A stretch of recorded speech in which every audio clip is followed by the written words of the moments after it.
Mario Kart World is such a weird game, because it should be a home run for Nintendo. It's literally the biggest and most ambitious Mario Kart game ever created. And of course, people are pretty split on it online. And although I said it before and I'll say it again, I'm not your mother.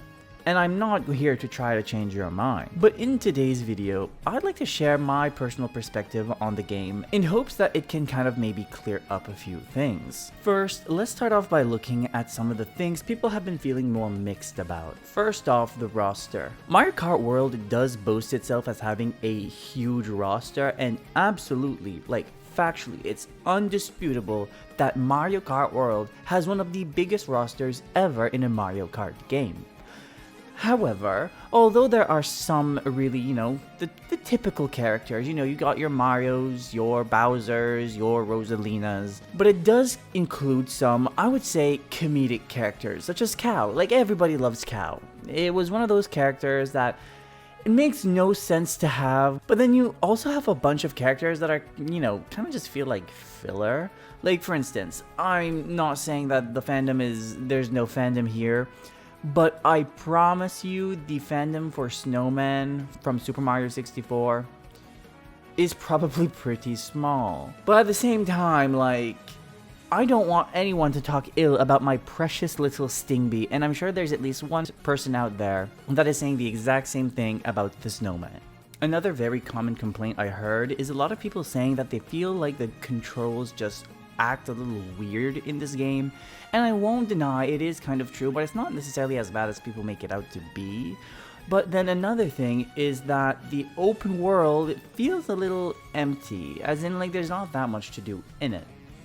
And again, I can't disagree with it, but there is still plenty of things to do, because mainly the thing you're going to be doing in here is either looking for costumes, doing P-switches, or just looking for other collectibles. And the final major gripe, I guess you could say, that people have been having with this game is the track design. Now, the tracks themselves are absolutely masterfully crafted, just as you would expect from any other Mario Kart game. But what people have been having issues with is what people are calling the intermission tracks. And the reason why people don't necessarily like these tracks very much is because they take away from some of the laps that people feel like they should be doing during another track. Instead, the time is spent just driving from point A to point B, which is typically in a fairly straight line. And now I think it's a good point in the video to start talking about Mario Kart 8 Deluxe, because naturally people have been comparing the two games. Mario Kart 8 Deluxe is as close to a perfect Mario Kart game as there honestly ever was. Personally, it's not my favorite in the franchise, but I would be very hard pressed to say that it's not a great game. And I think one thing that a lot of people could agree with is because Mario Kart 8 was not an open world game, it allowed the team to focus more on really making precise, beautiful, heavily detailed courses, because they didn't have to worry about making all of these surroundings and figuring out ways to connect all the tracks. And that ultimately led the game to feel a lot more polished. And let's be honest, let's say it as it is. Mario Kart 8 Deluxe is still a fantastic game, and honestly, if somebody really didn't want to buy the Nintendo Switch 2 simply just to play Mario Kart World, especially at a $80 price point, a lot of people could probably still be very content just playing Mario Kart 8 Deluxe for another who knows how many years. But as I mentioned before, people are absolutely entitled to feel the way they feel about the game. But I feel it like people are not necessarily looking at this game with the correct lens.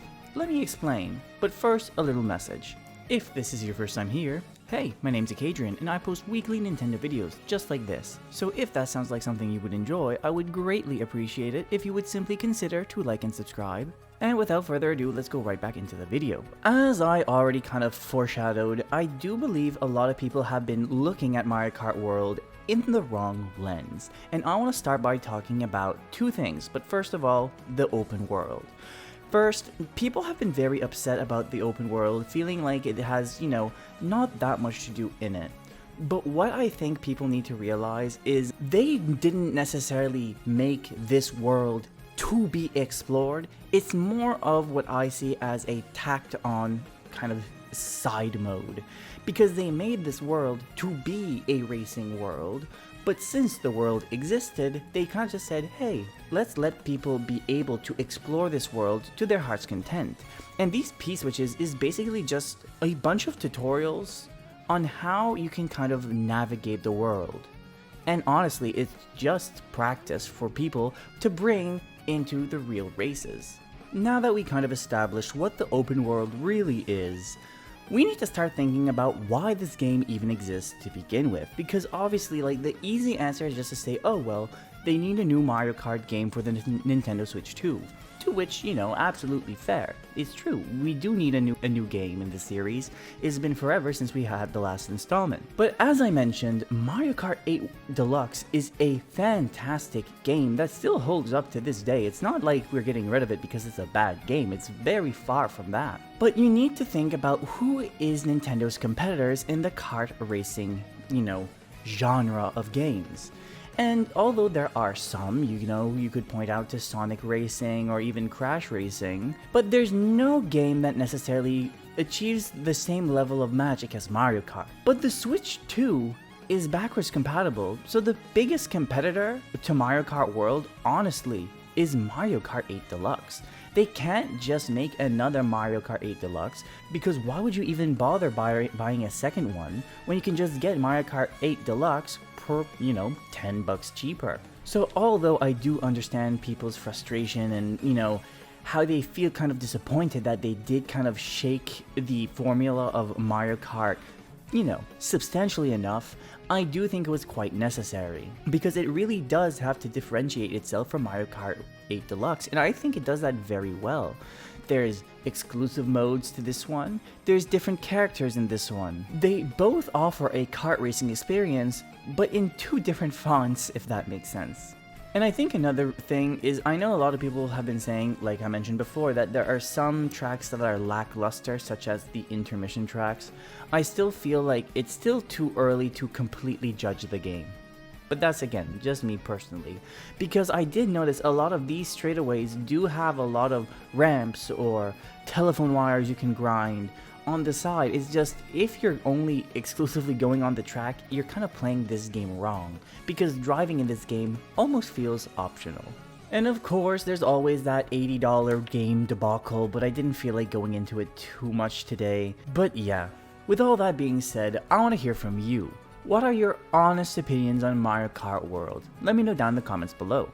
I would once again like to thank you for watching the video all the way to the end, and if you did enjoy this video, why not check out another one? For whatever reason, YouTube thinks that you'll enjoy this one, so try checking out that one next. And until next time, Warao.